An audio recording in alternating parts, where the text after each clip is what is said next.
আসসালামু আলাইকুম। I news বাংলার আন্তর্জাতিক সংবাদে স্বাগতম। ভারতের প্রধানমন্ত্রী নরেন্দ্র মোদী পশ্চিমবঙ্গের 26,000 শিক্ষককে চাকরিচ্যুত করেছেন বলে মন্তব্য করেছে মুখ্যমন্ত্রী এবং তৃণমূল নেত্রী মমতা বন্দ্যোপাধ্যায়। তিনি বলেছেন, 26,000 শিক্ষকের চাকরি খেয়েছেন মোদী বাবু। শিক্ষকদের চাকরি কেড়ে নিয়ে বড় বড় কথা বলছেন আজ।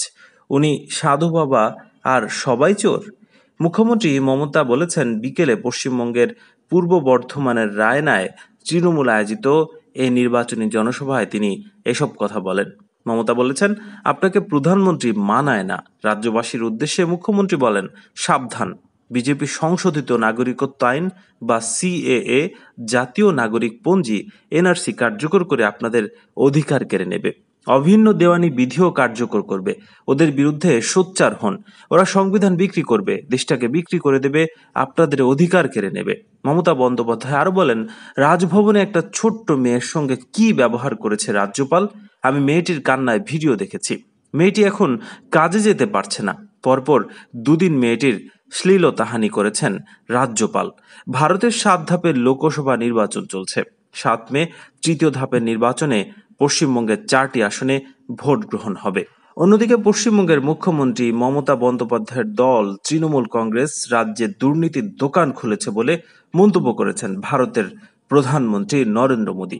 অভিযোগ করেছেন, তৃণমূল কংগ্রেস শিক্ষক নিয়োগ পরীক্ষার উত্তরপত্র জালিয়াতি করে লাখ লাখ টাকা ঘুষ নিয়ে চাকরি দিয়েছে। পশ্চিমবঙ্গের বীরভূমে বোলপুরের আমোদপুরে বিজেপির প্রার্থীদের সমর্থনে আয়োজিত এক জনসভায় ভারতের প্রধানমন্ত্রী এই দাবি করেছেন। ভারতের 7 ধাপের লোকসভা নির্বাচনে তৃতীয় ধাপে 7 মে পশ্চিমবঙ্গের 4টি আসনে ভোট গ্রহণ করা হবে।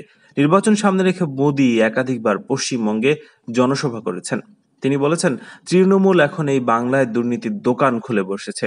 তাই তো তৃণমূল কংগ্রেস শিক্ষক নিয়োগের পরীক্ষার উত্তরপত্র বা ওএমআর ফর্ম জালিয়াতি করে নম্বর দিয়ে লাখ লাখ টাকা ঘুষ নিয়ে চাকরি দিয়েছে।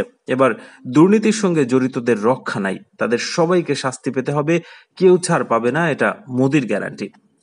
প্রধানমন্ত্রী মোদী বলেছেন, সন্দেশখালী এই বাংলায় মাফিয়া রাজের ফল। এখন সন্দেশখালীদের জড়িতদের রক্ষা করার আপ্রাণ চেষ্টা চালানো হচ্ছে, কিন্তু কেউ রক্ষা পাবে না। লুটেরাদের রক্ষা নেই। গরিবের ধন সম্পদ এবং অর্থ যারা লুটেছে তাদের ছেড়ে দেওয়া হবে না। লুটেরাদের অর্থ আদায় করে বিলিয়ে দেওয়া হবে গরিবদের মধ্যে। তৃণমূলদের লুটেরাদের দল বাংলার শিশুদেরও ভবিষ্যৎ নষ্ট করে দিয়েছে বলে মন্তব্য করেছেন মোদী। তিনি বলছেন, শিক্ষায় দুর্নীতি, কয়লায় দুর্নীতি, সবাই এবার শিক্ষা পাবে। মোদী কথা বলেছেন, তৃণমূলের দুর্নীতির এটা তো ট্রেলার মাত্র, সামনে আরো বহু ছবি আছে। এবার এই বাংলার মানুষ যোগ্য জবাব দেবে।